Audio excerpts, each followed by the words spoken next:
Hi guys, welcome back to the second half of this vlog where I take a bit of time to tell you about the games that I've bought recently and those that I've also been playing. Now I know I said at the beginning of the year that I wasn't going to buy loads of games that were just going to sit on the shelf and be unplayed. I wasn't going to build up this backlog of games. I've kind of broken that rule. I mean, I know at the beginning of the year I did pick up some titles from Blockbuster and Game and Game Station, places like that. But I've picked up a few things recently that I didn't really need to. I haven't spent a lot of money. And I know I also said that I didn't really want to be doing pickup videos of stuff that I've just bought and hey, look at this, look at this, look at this. But I have picked up a couple of bundles of things recently that I think might be of interest to you. And one in particular I really don't know much about. So I guess I'm putting this up here to ask you guys if you know anything about these games. So anyway, the first group of games that I got was from a local charity shop.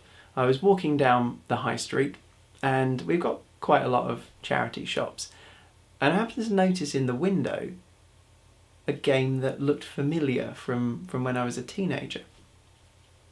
And I saw a game called Skid Marks on the Amiga. And then I looked and then next to it there was Skid Marks 2. And I thought to myself, well, maybe they might have some other Amiga games inside. I wasn't really interested in those two. But, you know, occasionally these places have one or two Amiga games. So I walked inside and, you know, there's all sorts of different bits and pieces, old tatty furniture and books. And just lying on this shelf, there was about 20 boxed Amiga games. I was like, wow, you don't see that very often. So I had a look through them and there was about 3 or 4 games that I really wanted there. And one of them that caught my eye straight away was Their Finest Hour, which is by LucasArts. Well, I think it was actually Lucasfilm at the time. It's a World War II flight simulator, combat flight simulator. And so I had to get that straight away, picked up a few other pieces, went over to the desk and, you know, obviously said, I'd like to get these. And the guy said, oh, well, I've got a few more that I haven't put out yet. And he came back with 2 or 3 big carrier bags full of games. There must have been at least 30 other games there. So I rifled through them all and there was loads that I could have bought, but I just picked the ones that I really wanted. And that's what you can see here on this table. So I've laid out the ones that I got from the shop. They were all £1, £2 or £3. Basically, the guy didn't know how to price them and he thought, well, 1 disc, £1, 2 discs, £2, etc. So I think I got some fairly good prices on them. None of the games that I bought were ludicrously expensive. It's not like I found It Came from the Desert. I did find, as you can see, I don't know if you noticed there, Cinemaware box was Defender of the Crown, which I do remember playing from when I was younger, but unfortunately it's not the proper box. I think it came out of a multi-pack of some kind, and it does have the instructions inside and the disc. Haven't tested to see if it's working yet. Unfortunately, what I have found is a few of the games that I have played haven't worked. I know Steve Benway mentioned, and I think he has a few times, that the 3.5-inch floppy disks don't really stand the test of time. Not like tapes, they seem to last, but yeah, these games do not work. In fact, Midwinter, as you will have seen there, is one that I bought a copy of a little while ago, and strangely a different coloured box, both big box copies. I'm not sure why. One's a light blue, one's a darker blue. But yeah, I bought that one a few months ago. Unfortunately, it loads up, but it doesn't work. It kind of crashes halfway through the loading after you put in the anti-cheat codes. I don't know if you've played Midwinter, but you have to select from the instruction manual, you have to select the names of characters within the game. Yeah, you put that in and then the game just crashes. So I thought, well, this one was only £2. I'll get that. Got it home, put the disc in, didn't even begin to boot.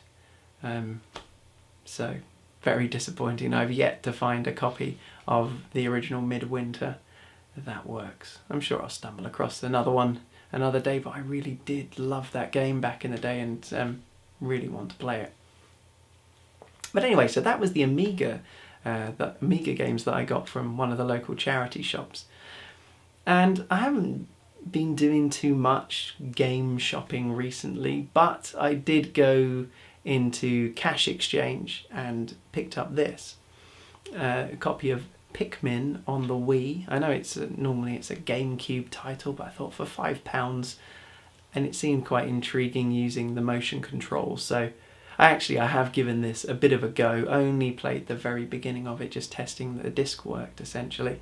But liked what I've seen so far. Heard a lot of good things about it, so I'm looking forward to playing this at some point. And also, as you'll see there, I picked up Baldur's Gate, the Dark Alliance. And again, heard a lot of good things about it. It was only £1.50 in very good condition. But again, it's going to have to wait, going to have to sit on the shelf. So, got those. And then more recently, only last weekend, I went to a car boot sale. Now, I haven't been to one since last year. Obviously, winter's been here, car boot sales have been closed down, but I think they started again in March time. I just haven't really had the money or the inclination to go.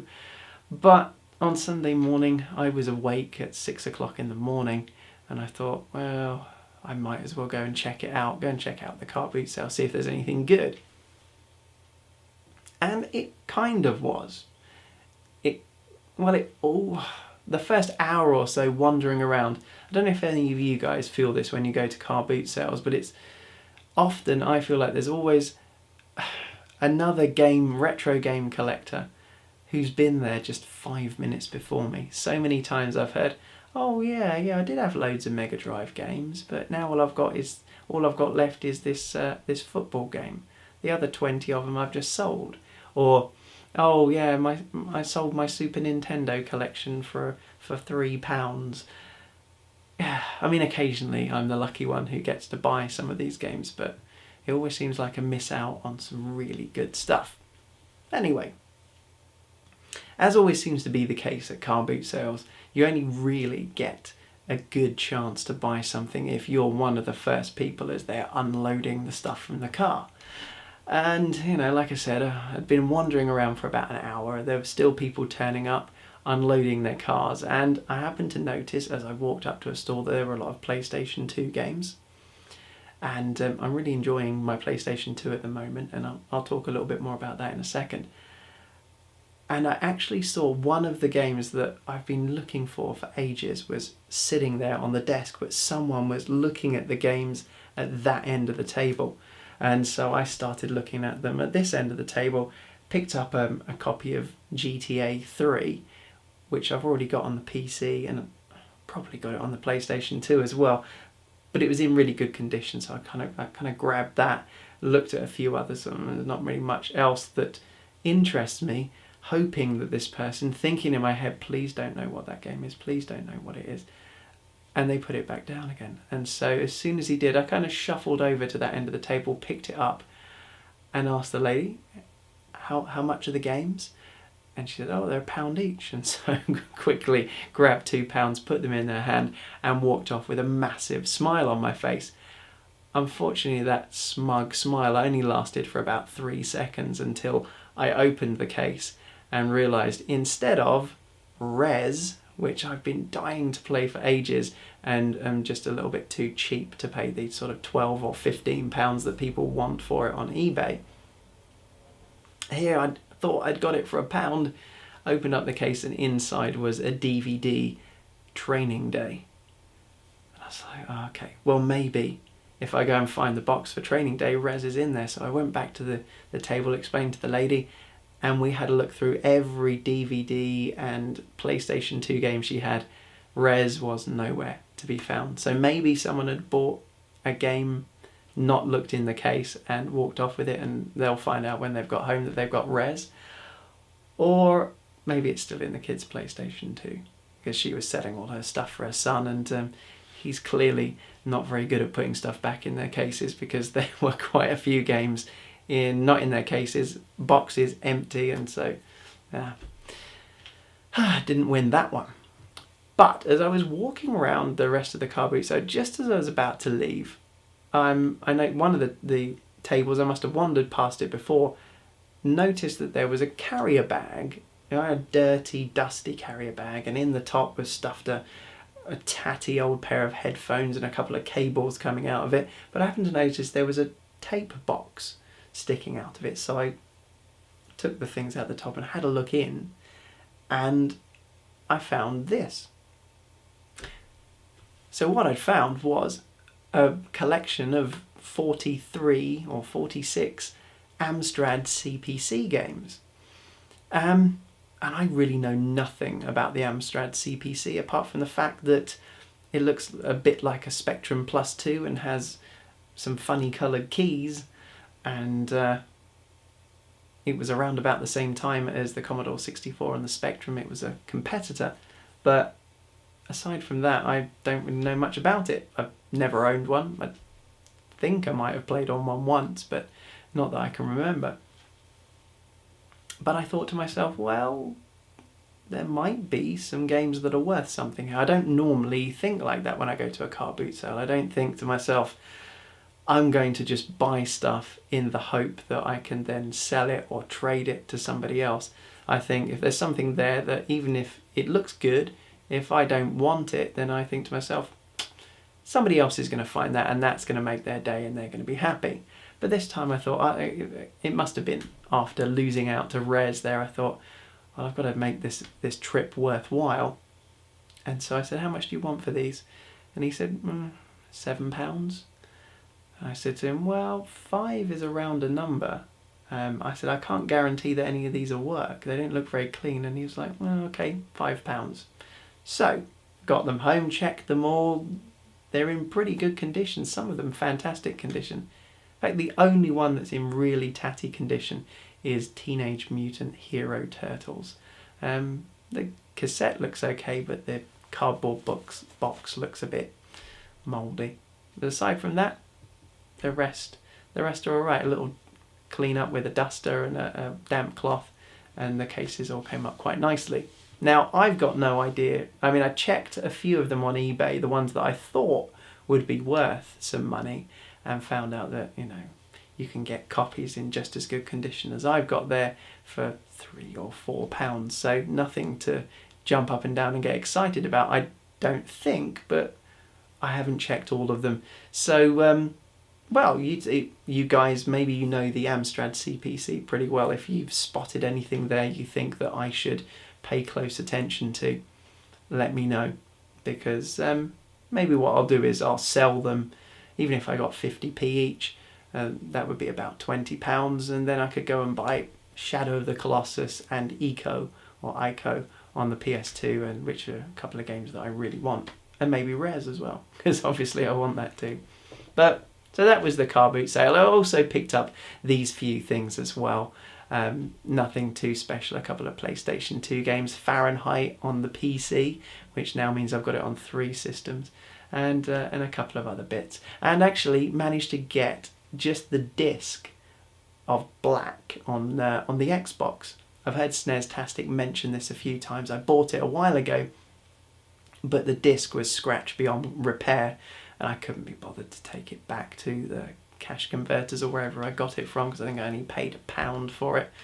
But luckily, a mother was selling off her kids' stuff, and she sold me that she just had a CD book full of discs, and so I got that for 50p. And I've actually tried it, and have to say, I can see why SNEStastic likes it. For its age, it's a very impressive first-person shooter. So yeah, not a total waste at the car boot sale. Now, I've also picked up a few other bits. What was it? Yeah, the SNK collection on the PlayStation 2. In fact, you can see an image of it here, along with the Capcom Classics collection. I'm sure all of you who've watched my videos before know that I want a Neo Geo. Hell, I'm sure all of you out there who don't have a Neo Geo would love to own one. The cost is just ridiculous, though. There's no way I'm going to be able to afford a Neo Geo and the games that I actually want to play. So I decided, as much as I wanted to get it at a car boot sale, I've looked and I've looked and I've looked and I've never seen it. But for £8.60 off of Amazon to get a like new used copy, I was actually it came sealed in plastic, and when I opened it up, very good condition, very happy.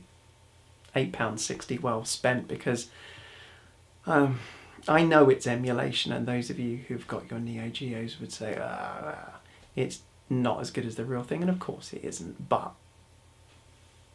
20 games and a Neo Geo would be a couple of £1,000 probably, or more, considering some of the titles that are on that disc, or £8.60 to get something that's pretty close. So that's what I've opted for, and am enjoying playing the few that I've played off it so far. I can definitely see why Darren Walshock loves Last Resort. It's a very cool game. Now, the Capcom Classics collection, that's a slightly different story, because it doesn't work properly. Also got that off Amazon from a different trader through Amazon Marketplace, but yeah, not a bad experience though. I say it doesn't work properly, but most of the games work on it. Unfortunately, Final Fight, Bionic Commando, and I think there's one or two others, don't work. But I contacted the people who sold it to me, I got through Amazon, a company called Z Overstocks, or Zoverstocks, however you want to pronounce it. I explained the situation, and they said, well, we test our discs, and unfortunately that one must have slipped through the net. Here's a refund, don't worry sending the disc back, just dispose of it if you wish. So I'm not going to, because like I said, some of the games work on it. So I've got a partially working copy of Capcom Classics collection for nothing. And I think I definitely will shop at Z Overstocks again, because their customer service was very good. They were very polite and apologetic, so that's a nice experience. Now, talking of nice experiences, there's also an eBay experience that I'd like to talk about. Now, when was it? A few weeks ago, EdT1138 and Darren Walshock had a video that went out on Top 3 Tuesday about what games would you love to have in your collection, and one of those that I mentioned in my response video, if you saw it, was North and South. And after uploading that video, Alex, BlueTonic78, left me a message and just said, well, instead of worrying about £50 for North and South, why not just get the budget version for £10? Now, I hadn't actually seen the budget version of it. I didn't even think there was one, because I thought North and South was a relatively obscure game. But just so happened, a few days later, when I was checking eBay, one came up for £5. Buy it now, and that was including delivery.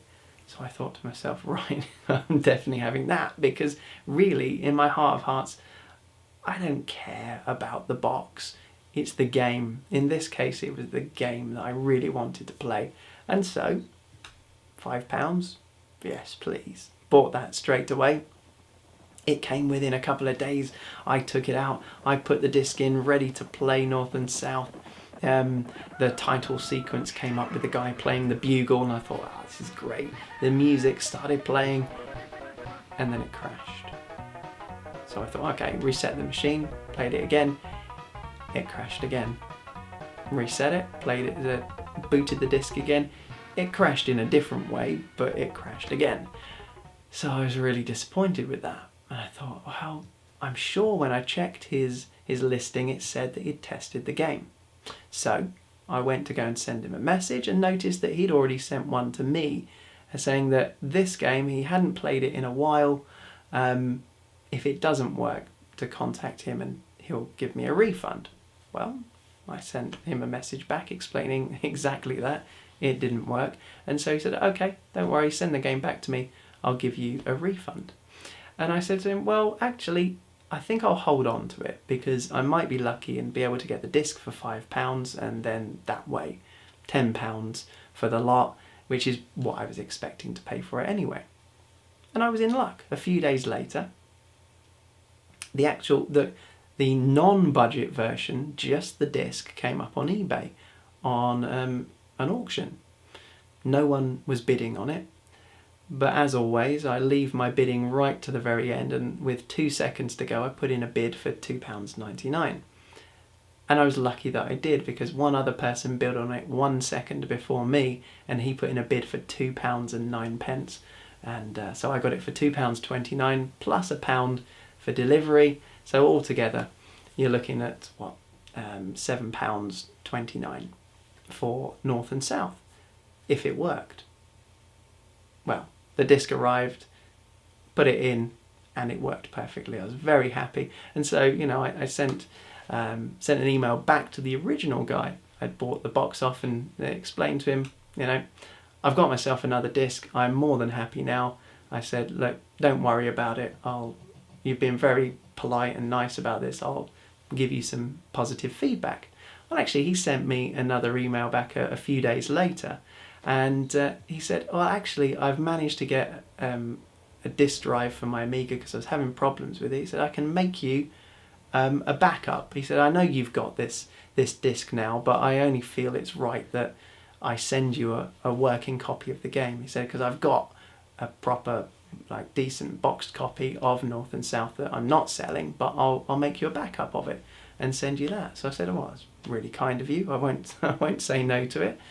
And a few days later, he sent me not one, but 2 backup copies in individual cases, bubble wrapped and nicely protected.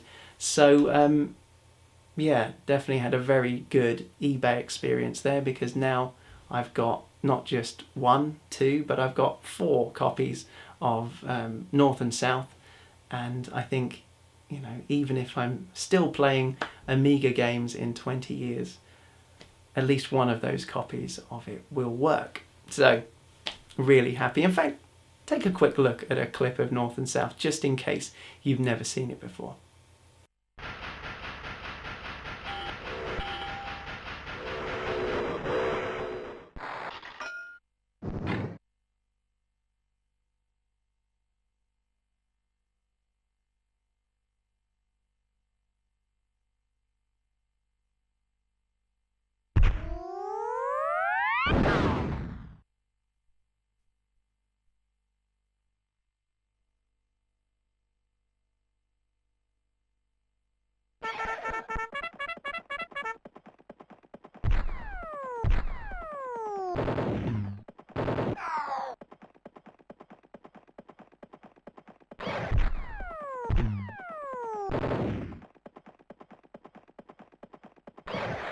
So as you can see, it's a very simple, a very cool little game. In fact, if you play it on its simplest settings, you could beat the game in probably 5 or 10 minutes. Obviously on the harder settings and bringing in some of its more complicated features, the game lasts longer, but even at its hardest difficulty level, if you're good enough at it, it's still a relatively short game, but it's something that I will come back to again and again over time, because it's just a damn good bit of fun. Okay, well, there's my good eBay experience, but I've had a good, I guess, YouTube experience, and that is buying something off a YouTuber. Now, I mentioned Interghost in my previous section of this video, and I'm going to mention him again because he put up a trades video a week or so ago, and so I sent him a private message, said I don't really want to trade anything because I don't think I've got anything that you really want, and also don't really have that much that I want to give away. But I said I'd be willing to buy some of the things off you, so I gave him a list of the things I was interested in, and he sent me back a price, and this is what I got. So as you can see, there are 4 N64 games and 2 PlayStation 2 games, and all that for £20. I'm very, very happy with that price, because I was expecting to pay close to that if I was looking to get Silent Hill 2 and Silent Hill 3. I've been looking on eBay for a while, and most people want about £8 or £10 for each of those games. So I think they were £3 or £3.50, something like that. Yeah, thank you, Interghost. Really good. I haven't played those yet, but I have tested the N64 games and Rogue Squadron. Oh man, that game is fantastic. Good morning, Wedge. The rest of Rogue Squadron is still back at base, but I thought we could take an early morning run through Beggar's Canyon.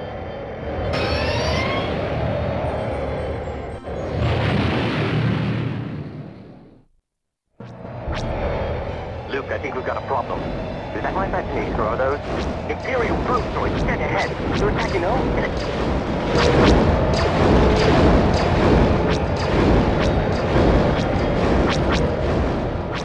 So, yeah, lots of fantastic things there that I've picked up recently. How many of them will be played anytime soon, I don't know. But hopefully you found that section of this video of interest. Now, the only other thing I'd like to talk about is the games that I've been playing recently. And what I've been trying to do is taking games that I've had for a long time and completing them. Now, I think it was in my last video or one of my previous videos I mentioned that I'd been playing Heavy Rain. I played through that, really enjoyed it. Then the next game I played was LA Noire. And again, I've got through that game. It sounds like it's a chore. It was fantastic. Really, really loved that game, and don't know why for the life of me that I didn't just continue playing that until I finished it, because it really is, I think it's that good. It's not perfect. It's not perfect. Maybe if they make a sequel to it, they'll improve on some of the elements that were not quite as good as I was hoping, but it's still very, very good. So they were completed a few weeks ago, and in the last couple of weeks, I've after playing a couple of PlayStation 2, PlayStation 3 games, I decided it's time to take one of my older Xbox games. So this has been sitting on the shelf for a long time, and I thought to myself, well, there's quite a contrast to LA Noire. I want some mindless shooting action. I want to run. I want to jump behind cover. I want to fire lead into alien monsters. So I decided to play this. 6, sky is east up. Remaining at town perimeter. Over. Delta, clear all nemesis from the area. We have Ravens inbound. You heard her. Fire at will. Troika on top of that station. Take cover.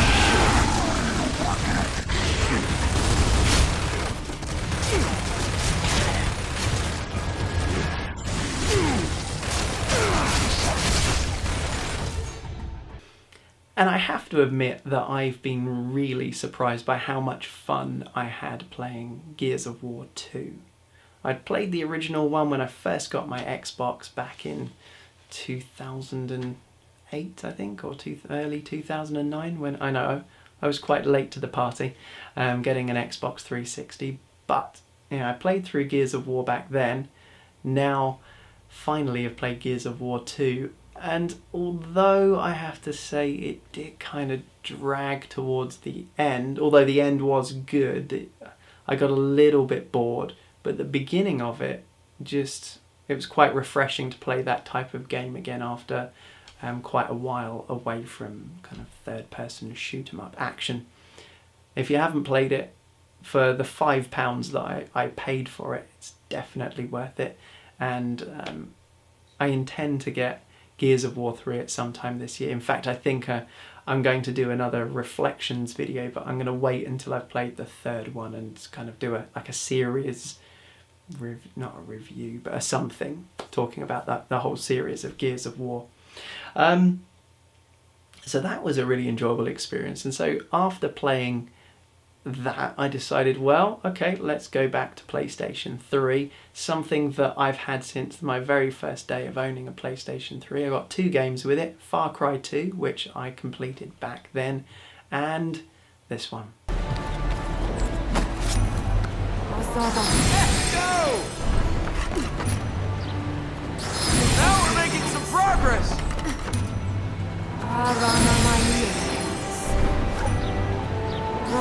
Okay, I see where this is going. pull you up. Now, I have had great fun playing Prince of Persia. I really enjoyed it back when I first got my PlayStation 3, and for some reason, some other game must have come along to distract me from it, because I got very close to the end of the game, and it just required another couple of hours, or maybe 3 hours of playing to finish this off. And it was well worth it. But it was a little bit of a strange experience. Of course, when I first played it, I didn't think this. But after playing it this time, all I could think was, why the hell is Nathan Drake Prince of Persia? That's corrupted air. If you breathe it... It'll be the last breathing you do. Well, if the only way is up, then let's go up. We have to go down to reach the other power plates. After we've gone over there to activate this first mechanism. Oh, let's just make it fast. I don't want to end up with a lung full of corruption. Because it's Nolan North, the guy who does the voice of Nathan, doing the same voice for Prince of Persia. I mean, it does. I mean, his voice is great for the Prince, but yeah, all I could think was, yeah, that's Drake.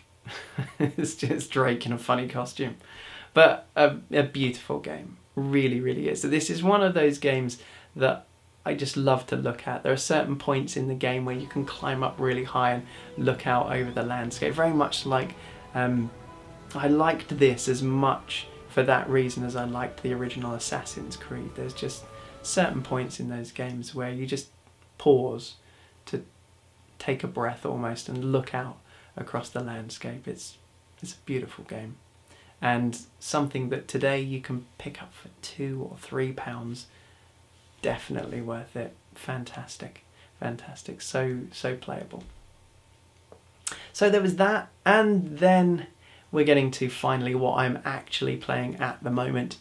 And so after playing a PlayStation 3 game again, I've decided to go back to an Xbox game, and this time a game I've had since I first getting my Xbox. The first thing I did when I bought my Xbox was go down to Game or Game Station and buy 3 games for £20.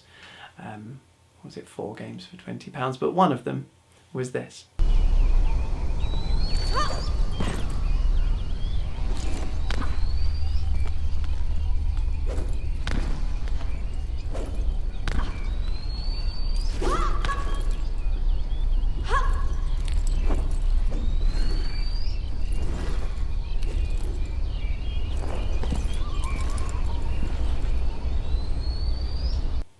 And what a great game that Tomb Raider Underworld is. Very similar in many respects to Prince of Persia in the play mechanics. Not quite as elaborate as Prince of Persia, but climbing things, jumping on things, well, shooting at things instead of stabbing and slashing at things. But there are a lot of similarities. And it's, again, another really beautiful game. I mean, it does have some kind of claustrophobic tomb moments within it that are not so interesting, but climbing all over the ruins that are they remind me, I don't know if any of you guys have been to Angkor Wat, but it reminded me of the time I spent there. Not that I was climbing all over everything, but you know, looking at the temples and parts of Tomb Raider Underworld are very much like that. So I'm enjoying that. I don't know how much further I've got to go in the game, but I'm going to try and finish it this week and then move on to another game, try and complete another game next week. But, you know, I don't have a lot of time for playing games, but when I do, I'm going to kind of seriously knuckle down to completing a lot of those older games that are still sitting on the shelf. So I hope this video hasn't bored you to death, and well, let me know. I mean, I'll try not to make videos that drag on this much in future, and hopefully you found it useful, me putting the times in the information pane at the bottom so you could skip through if there are any bits that weren't of interest. But as I said, thanks very much for watching from my spare room to wherever you are. This is Simon signing off. Bye bye.